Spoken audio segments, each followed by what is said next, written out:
go to her direction.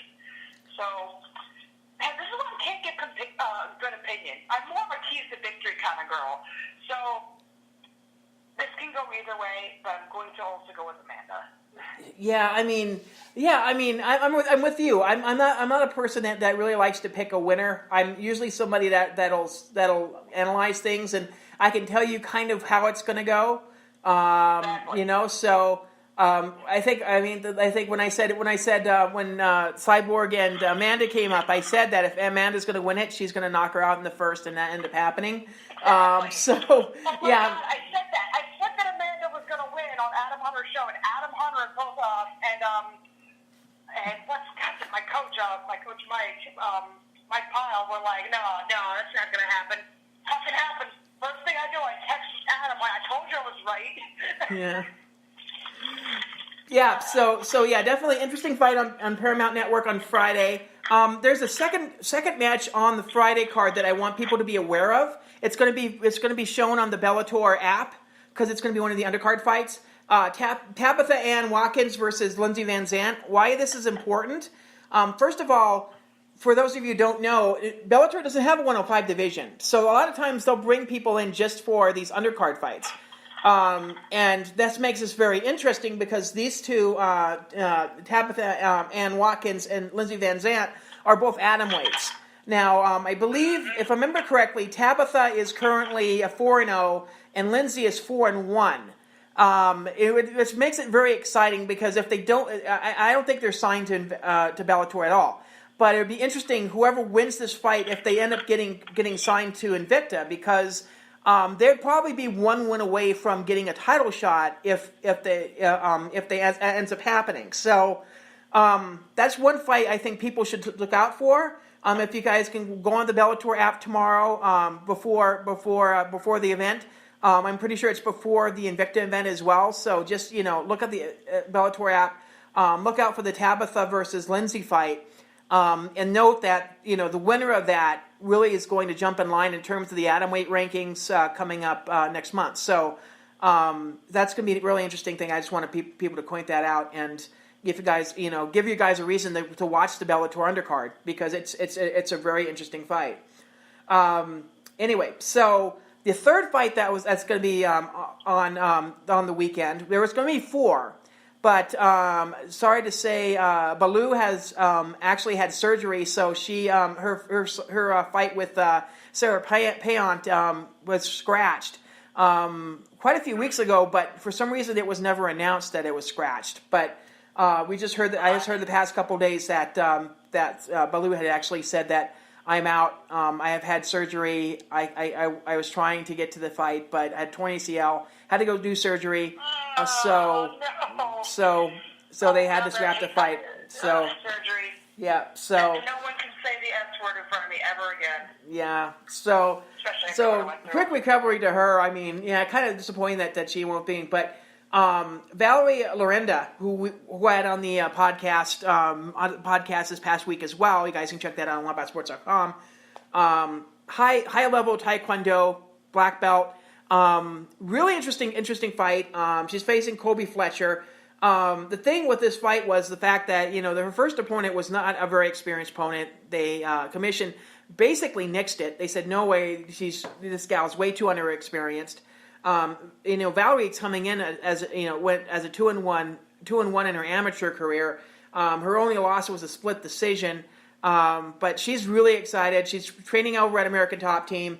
So I'm really interested to see how her striking goes because she really wants, and she was predicting to me that she would knock her out in the first round. But it'll be interesting to be able to see her how her Taekwondo kind of translates to MMA. She wants to really kind of prove that her style of Taekwondo is not Olympic Taekwondo; it's actual fighting in terms of striking. So it'll be interesting to have that as well. But that's going to be on Saturday on DAZN, so you guys can check out that as well. We'll also talk a little bit of the UFC because this is a very busy weekend because UFC UFC is actually on Sunday this weekend down in Phoenix with 4 fights, which is the second. second highest, second most fights in UFC history.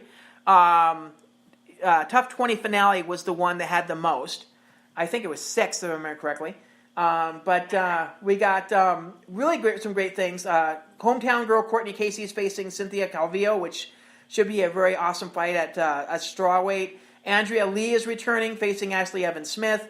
Jessica Penne, the veteran, was facing Jodie Esquivel, and Alexandra Albu versus Emily Whitmire.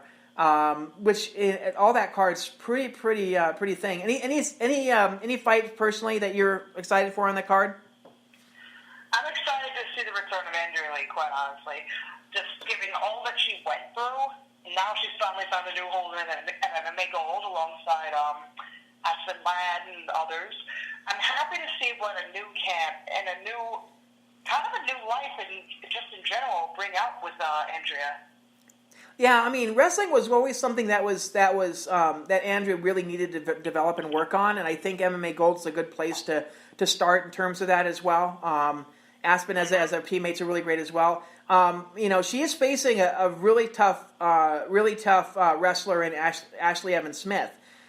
So it'll be interesting to see if I know Ashley has been been training her striking a little bit more, but it'll be interesting to see what happens if it does go to the ground. I think that Andrea is really good off her back and to be able to do some of those submissions as well. So we'll have to see what kind of goes on in that fight. But that's obviously one of the more ones that kind of stands out a little bit. I'm interested to see how Jessica Penne has been. I mean, it's been a while since we've seen her.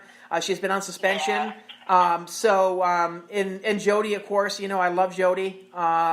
So it'll be interesting to see how those two kind of compete. I would say that if Jodie wins, that it might be, they might be cutting Jessica just because she hasn't been as active, and they haven't pushed her as much. But, I hope that's not the case. But, it'll be an interesting fight there, as well. Whitmire's on a huge tear right now. I think she beats Albu. I'll give her that prediction. I think Emily's going to beat Albu. And then I agree. Yeah. Well. And the Calvillo versus Casey fight is going to be a very interesting fight. I think Cynthia's hands and Courtney's wrestling is going to be versus Courtney's wrestling and jiu-jitsu.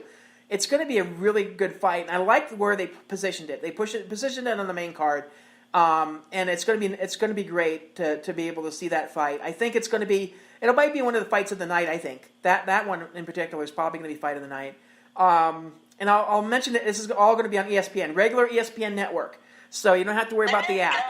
So definitely check that out as well. I mean, yeah, it's great to be able to see that card as well. I'm really excited as well. And like I said, to have it on a Sunday is pretty nice because now we've got, we don't have to worry about having to flip channels. I know on Friday night, tomorrow night, I have to flip between Invicta and Bellator. So that's going to be a kind of thing. Go cross-eyed. I swear this weekend, with all the fights going on, every single fan's going to go cross-eyed.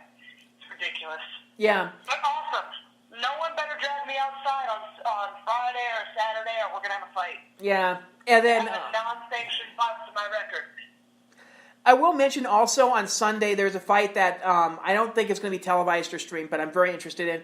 Lilia Sarkyova versus Marina Agapova from Russia. Lilia, yeah, what? Lilia is, I think Lilia, if I remember correctly, is 6-1, and I believe Maria Agapova is currently 6-0. They're both at flyweight. That's why I'm interested in this fight, because the winner of that's really going to at least crack the top 20, and it would be interesting to see if one of those two ends up being either an Invicta or the UFC anytime soon. So if you guys go to the website, I'll probably have the results done maybe Tuesday or Wednesday. Russia always takes a little bit more time, so I do apologize on that because it's Russia. But you can always check out all the results on there as well. I should mention that all the results have been updated all up to last weekend. So you guys can check out that on WombatSports.com. Sorry for the delay for January. In the past couple weeks, things have been kind of crazy in terms of my personal life. I finally got things kind of stretched out. In the next couple weeks, we'll be updating the we'll be updating for some fights that are coming up. So just be on the lookout for that. Okay. Now, speaking of Courtney Casey, let's talk about one of her old opponents. I don't know if people realize that Courtney Casey. No, actually, is it Courtney or is it Angie? No, I think it was Angie. Never mind. Forget that. Rewind that. I thought that Brett Pearl had faced Courtney before. I believe that's correct. I might be wrong on that. I'll have to look that up. But we're talking about Invicta, which kind of crawled up on us. They were going to have a card in January. For those of you who don't know, they were going to have a card in January up in Minnesota. That got scratched because they just couldn't get the fights taken care of, so they had to do it in February. But I will say that I'm very impressed with how Shannon has approached this. Obviously, with a vacant flyweight championship, because Jennifer Maia went to the UFC, it's kind of interesting to kind of get the division going the way it is, because it always seemed like there's a revolving door around that championship. Barb left, and then Jennifer beat Vanessa Porto to get the title, and then she defended, and then she vacated the belt to go to the UFC. So we're kind of motivating the winner of this to face another person, which comes to our flyweight contenders tournament, which will be the co-main and the feature contest on the fight. But the main event, Vanessa Porto versus Pearl Gonzalez. Vanessa Porto has been always on the cusp of winning that championship, always on that cusp. And then something happens where she loses a decision or something like that. So I know she's very hungry to be able to do this. On the flip side, for a lot of people who don't know, she has been around a long fucking time. Not quite as long as Roxanne Modafferi, for example, but she's been in here before this got, mixed martial arts opened its door, for women to compete, like in the big leagues and everything. So this is a veteran who's hungry for a title, and a very tough one who's very heavy-handed, and I think has an underrated ground game. Like, she has good ground game, but I don't think we've seen the best of what her ground game has to offer quite yet. She's probably one of the OGs when it comes to the Brazilian women. She's right around the time when Cyborg kind of started. Well, probably right after Cyborg started.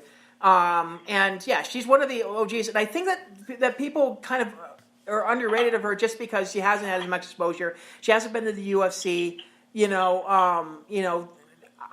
She's one of those things where she's a pure fighter. She doesn't speak English too well, so obviously she can't do promos as much. But really, to tell you the truth, her exposure because of that, because she has no reach to the American market, which is pretty big. Yeah, exactly.